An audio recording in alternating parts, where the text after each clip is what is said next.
Bihira po bang naglalaro ang inyong mga anak sa labas, mami at daddy? Nako, baka nakakapinsala po ito sa development ng mata nila. So again, ito po si Dr. Tonichi Paulino, your ophthalmologist in Good Morning Kuya. Ang myopia or nearsightedness kasi talaga, dati pang problema po yan.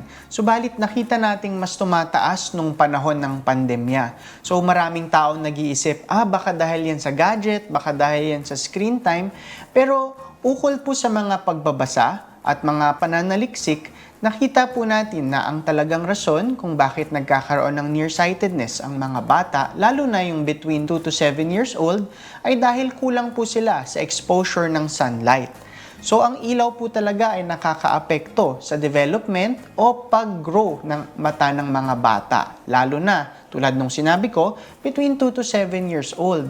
Kasi kung iisipin po natin, ngayon lang naman nagkaroon ng gadget, 'di ba? Pero dati pang nagkakaroon ng nearsightedness, no? Sinasabi po ng mga matatanda na dahil po basa ng basa or basa ng basa sa madilim, actually may punto po sila.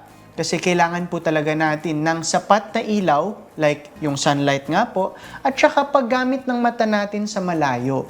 So, paggamit po tayo ng gamit ng mga aktibidades sa malapit tulad ng pagbabasa ng gadget natin o talagang subsub po sa mga malalapit na gawain, pwede po itong makadulot ng sinasabi nating nearsightedness. Pero tulad nga po nung sinabi ko kanina, it's not just the gadget. It's actually using the eyes sa distansya, no? Huwag parating nasa malapit, pero syempre, naiintindihan naman po natin na may mga aktibidades, lalo na sa pag-aaral, paggagawa ng homework at pagbabasa, na kailangan natin gawin yon.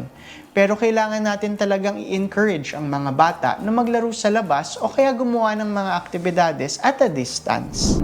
Sa mga consensus statements po na nilabas ng World Society of Pediatric Ophthalmology and Strabismus, ang pinakamainam po at ang pinaka-based po sa studies and mga pananaliksik ay ang paggamit or exposure sa bata sa labas ng 2 to 4 hours a day.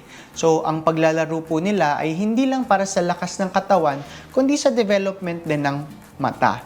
No? Nakita po kasi na tulad nung sinabi natin, that sunlight, yung intensity po niya nasa between 1,000 to 1,500 lumens. So medyo malakas po yung intensity ng ilaw, pero hindi naman po siya yung blinding. Sa mga loob po na magagandang ilaw natin, sabi po sa mga artikulo, mga studies, 150 lumens lang po yun. So, pag ikumpara po ninyo, malayong-malayo ang 150 sa 1,500.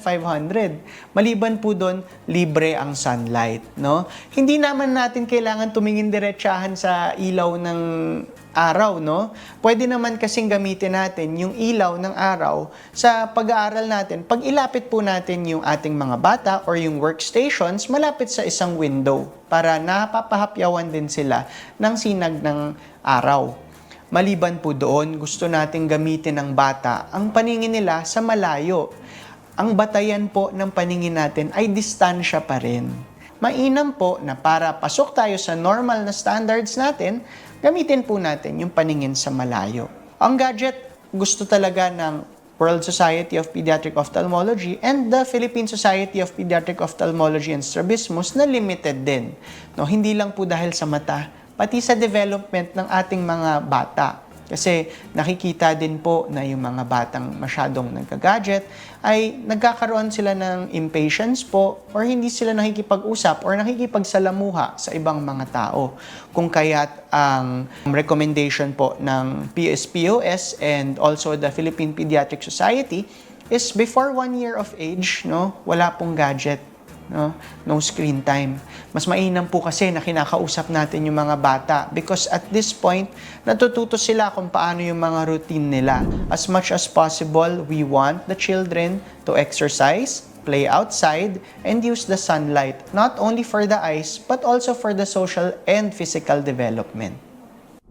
So muli po mga mami at daddy, paalala lang, palaruin po natin ang ating mga bata sa labas kasi maganda po siya sa development ng ating mga mata at syempre sa physical at sa mental na development nila.